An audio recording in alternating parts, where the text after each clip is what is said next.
సుమన్ టీవీలో మీ personal and business promotions కోసం కింది నెంబర్కి కాంటాక్ట్ చేయండి.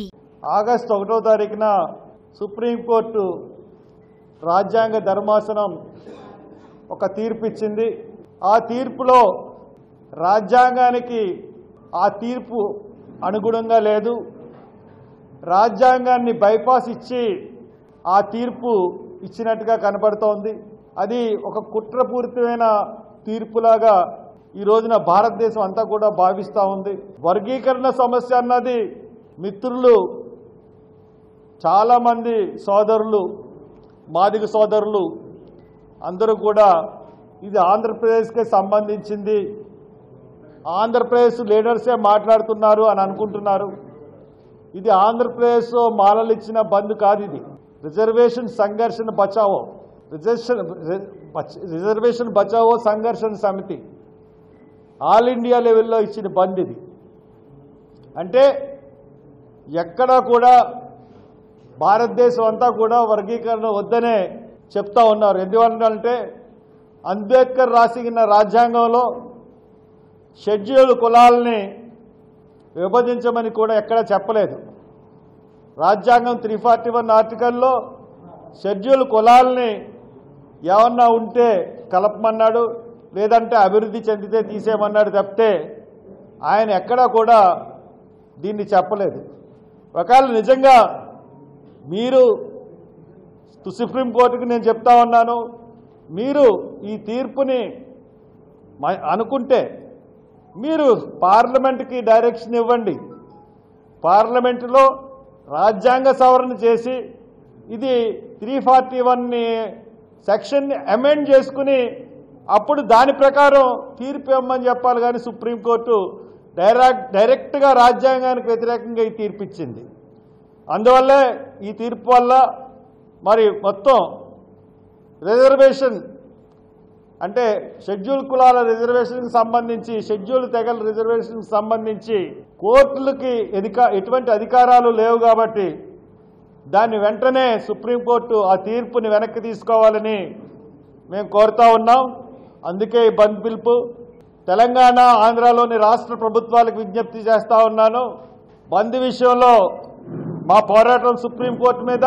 కాబట్టి మీరు మా ఆందోళనకారులను, మా యొక్క కార్యకర్తలని హౌస్ అరెస్టులు చేయడం కానీ లేకపోతే అడ్డుకోవడం కానీ చేయకండి.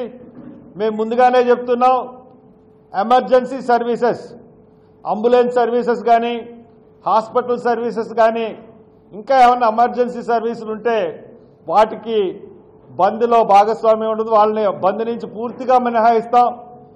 అంతేకాకుండా ఇంకా పబ్లిక్ ట్రాన్స్పోర్ట్, ఆర్టీసీ కానీ, రైల్వే కానీ అన్నీ కూడా మీరు ఆఫ్ చేయండి.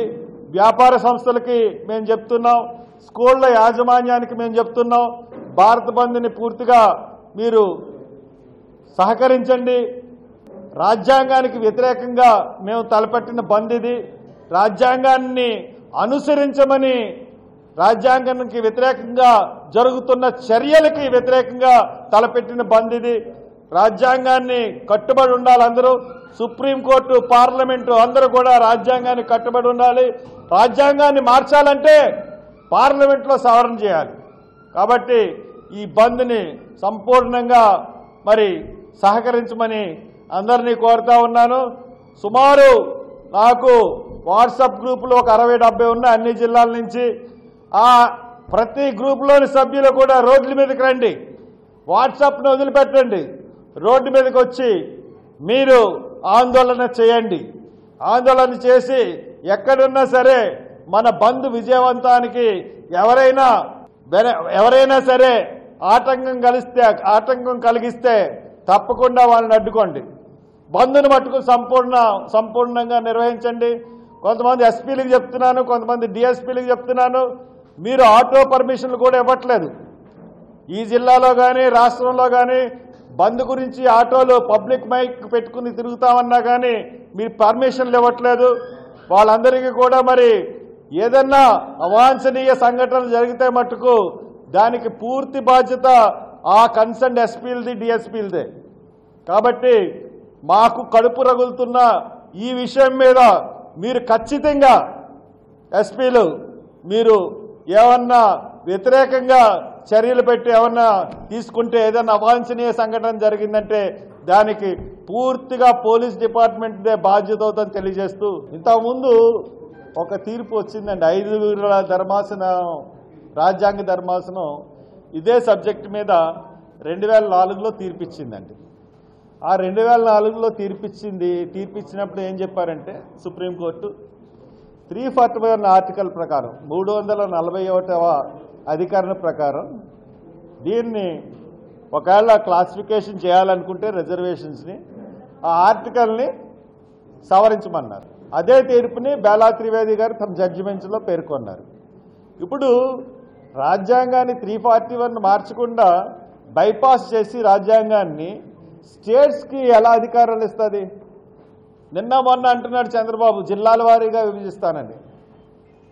ఎలాగ సాధ్యం అవుతుంది? రాష్ట్రాలకు ఇవ్వడమే తప్పు, రాష్ట్రాలకు ఇవ్వకూడదు. అది ఎస్సీ అంటే దళితులు దేని మీద విభజింపబడ్డారండి? సంఘం నుంచి అంటరానితనం అనే ప్రాతిపదిక మీద విభజింపబడ్డారు. అంటరానితనం అనే ప్రాతిపదిక మీద విభజించినప్పుడు అంటరాని వాళ్ళందరూ ఒకటే, వాళ్ళందరినీ ఒక షెడ్యూల్లో పెట్టారు, షెడ్యూల్డ్ క్యాస్ట్. ఆ షెడ్యూల్ని విభజించడానికి, వర్గీకరించడానికి ఎవరికి హక్కు లేదు. ఒక్క రాజ్యాంగ సవరణ ద్వారానే అది సాధ్యమవుతుంది. కాబట్టి దాన్ని మీరు చూడమని నేను కోరుతున్నాను.